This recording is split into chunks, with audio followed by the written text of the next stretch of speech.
going to change gears to Circumcisor, a route that Sabrina's hopefully going to crush today. We got about an hour of daylight, so I don't know if I can go for a lead on this, especially because it's more dangerous. It's X-rated. Maybe I'll put a top rope burn on it or something. There's a crimp up there that is so small, like I think probably the smallest crimp I've ever used, and you have to hold it in a very specific way. Once I stuck the hold that you're going to there, I was like, okay, don't blow it. Welcome back with the Quiet Subculture, where we aren't very quiet anymore, and we let everybody know exactly what we're doing. It seems like the scene has exploded. There's people putting down headpoints, pretty much every weekend. There's people sending hard stuff out here. So many people are psyched on their projects and just pushing themselves and taking all these tactics and utilizing them in the lower grades, you know, whatever your limit is. I'm really psyched on that, and I just wanted to say I think that's really cool that people are really embracing this style. So we're back at Circumcisor, which is a very sharp tip shredding X-rated 12B. It was put up in the 1980s by Al Diamond and Russ Clune. And I have a lot to say about this route, even though it's a 0-star choss pile. I always manage to find a lot to say. This is one of my longest running projects. I mentioned this in our first video ever. No, one of our videos where I climb Shut Up and Eat Your Greens. I talk about this route. And to summarize, basically I had tried 100 different attempts on this route. I'm not even exaggerating. 100 different attempts, a bunch of different betas. When I first got on it, I simply didn't have the skills to... I'm still not sure I do. I didn't have the skills to read the route. This has one of the hardest, smallest holds I've ever used on one of these crimpy face climbs in the Gunks. It's like a 3mm crimp with a thumb wrap on a tiny little spike, and that's the crux hold that you make the crux move off of. It's unbelievable that it works at all.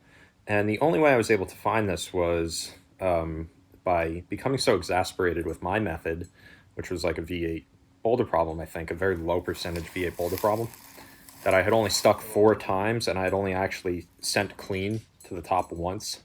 I took a video of the face and I sent it to Andy Salo, who circled a hold on the face that I had totally missed. And it's very reasonable to miss this hold because it's literally a 3mm crimp. And it just seems like a foot for an upper part of the sequence. He said, use that thing as a left hand, reach up with the right hand. And I did it, and I was able to do it within a couple attempts. But it still felt really scary and hard. So that was a couple years ago. And I haven't really been back to this route. Actually, I don't think I've been back to it at all. Came back to it the other day, not expecting to be able to do it. And I was able to not warmed up day flash top rope it a couple days ago. I mock let it again that day. I just mock let it now clean as a warm-up again. It felt even better than the other day. I think I'm going to do another mock lead on it and then maybe make a judgment call. And I wanted to mention the beta because that's the importance of having stronger friends who can share beta with you, which is part of the point of this channel, sharing gear beta, sharing hold beta or the intricacies of beta. On routes that are unclimbed and really, really unappreciated.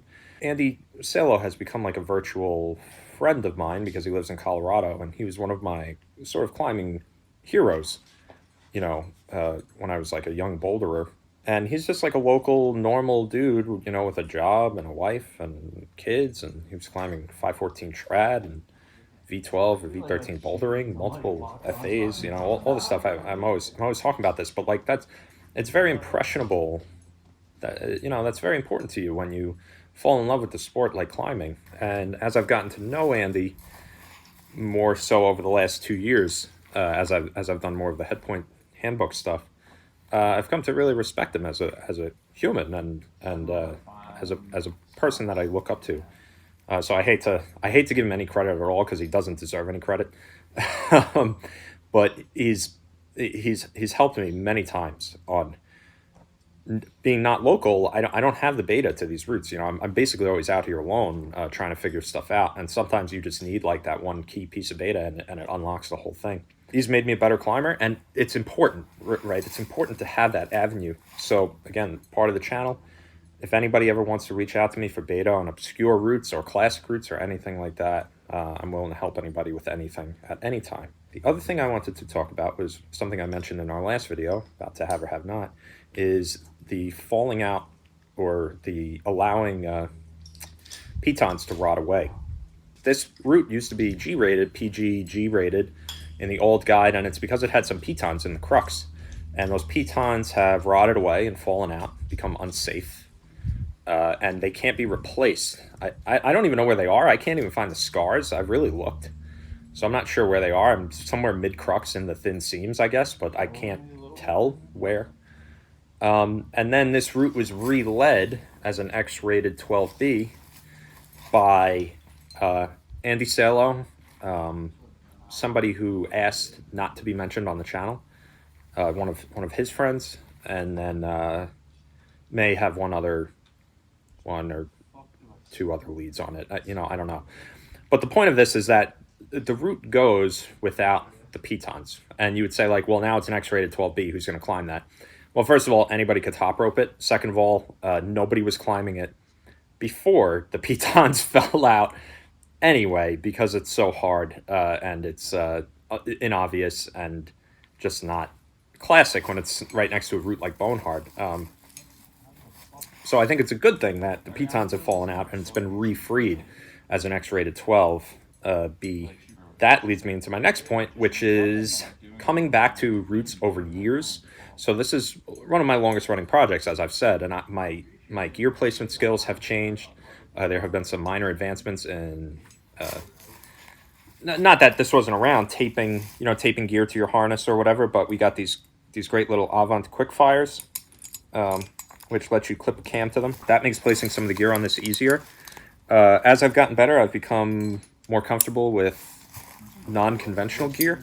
So I'm actually using a hand-placed pecker on a screamer in the crux. And peckers were originally a piece of gear that I think I may have talked about on this channel called Kraken Ups. And they were originally designed as a piece of free climbing gear, not as aid gear, but they were just so specific that they weren't used that often because they had to be in like thin seams, hooking down. But they're very, very strong. These are incredibly strong, and when they're placed well, it's like placing a bomber nut. As long as it's camming into the rock, it's hooking in and it can't pull out. Right? It's like anything. You could place it well. You could place it not poorly and it could blow out of the rock, or you could place it well and it works. Same thing with the pecker. You can place it well and it works as a piece of free climbing gear, or you could place it poorly. 2 moves from grabbing the finish jug, I stop on a bad crimp, and I place one of these in a seam out to the left. I tried a bunch of different gear there. There's a black tri-cam that kind of works, which is really bomber, but it's much more fiddly and hard to get right.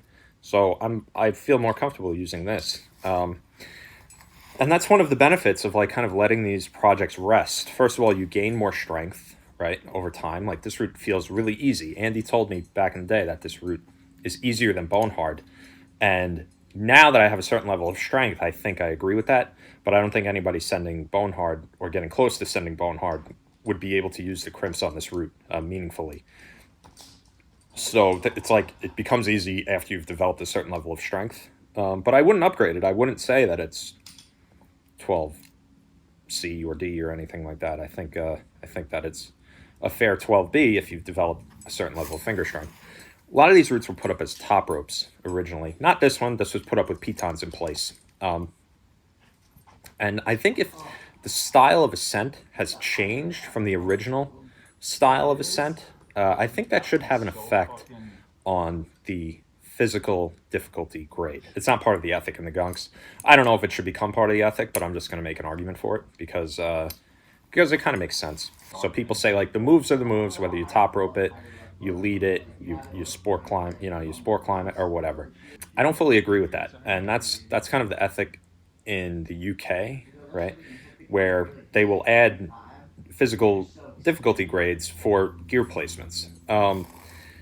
And that makes sense, right? So this is a 12BX. I would say the way that I'm leading it, stopping mid-crux and placing this pecker, actually makes it a 12CR as a head point, not as an onset. You have to have the strength to stop on this crip, fiddle in this hook, clip it, and then pull the final powerful crux move. When it was put up, there was a piton there, which is low stress, easy to clip, just clip it, keep moving. It gets a certain physical difficulty grade, and then you move on. Many of these routes were put up as top ropes, and if they'd been freed and you're placing strenuous gear in the crux on what was a 12A top rope, 35 years ago, but now you got to fiddle in a micro knot off a crimp mid crux, that obviously changes the difficulty and the level of fitness that you need. So should that become the accepted standard? I don't know, because it kind of overcomplicates things. But I'll just say that personally, I find this route to be, the way I'm climbing it, 12C R. If I ran it out without placing this, I'd call it 12BX, just because it's less fitness. I kind of rambled. I'm going to give it another mock lead right now, see how it goes, and then make a judgment call. I feel really good. Part of me thinks I should almost just go for it, but I want to just try again. Yeah, so I did two clean mock leads. I don't feel pumped at all. The moves are still hard, but I think these Avant, the quick fires, actually make it like way better to place the gear mid crux.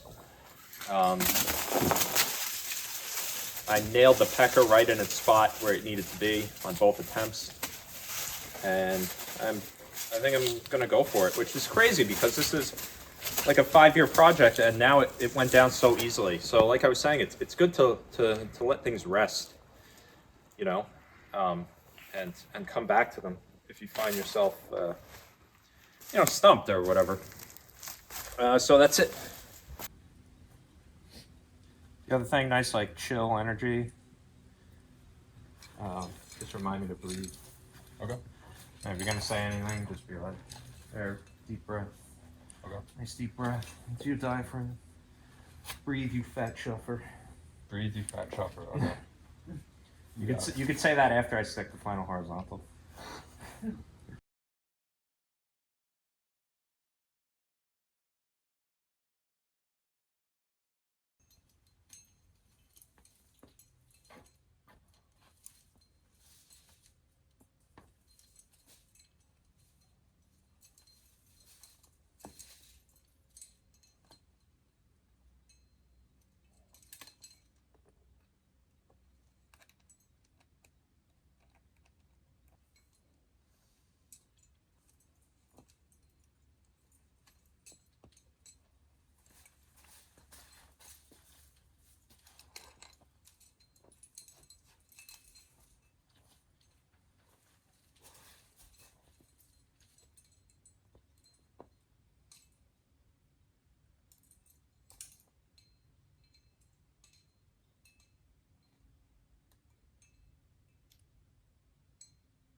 Place the gear.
You got me? You got this. Breathe.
If you watch my right hand here, you'll see that I open it up and relax it without fully letting go of the wall, just to get a quick rest before the final powerful move. Nice, dude. Now breathe, you fat chuffer. You actually hit me with it?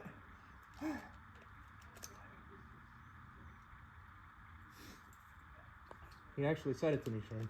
I was gonna wait till you clip your piece, but it's a good partner. Gotta breathe before you clip.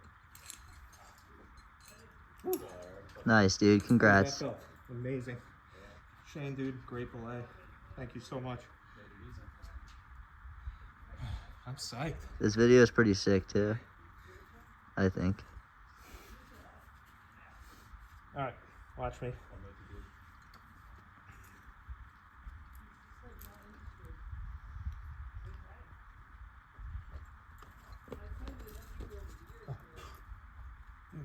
Yes. Nice, dude. Breathe. I can't believe it. Hell yeah. Yeah. Oh, yeah. Wow. Oh, yeah. Victory whip? That was great. That went amazing. So normally after these leads, I get this like crazy adrenaline dump, but it just felt so solid and dialed that I feel fine right now. I feel ready to move on to the next thing. Normally you're kind of like done for the day. But yeah, the Avant, the quick fires, these made a huge difference in just being able to grab that beak, not mess with it, throw it on. Really, really cool. I love these things. I've wanted to use them in the past and I forgot to put them in my pack. There's a couple routes I've wanted to use them on. I'll definitely be using them in the future because unbelievably helpful. And less weird than like taping gear to your harness and stuff like that so you can pull it off. More reliable. That was awesome. 5-year project wrapped up, and that's my, like I said up there, my 25th R X-rated 512, which is a long-term project as well. So psyched to be out here. Gracious to Shane for belaying, Brandon for filming, and it's just like always, and I really mean this. I'm not just saying this for the camera. Like, it's actually amazing to be able to come out here and do this, you know. Life is wonderful, and thank you to my wife who's home with our baby and allowed me to be selfish today. She's amazing. Everybody get married and have kids. All right, that's it.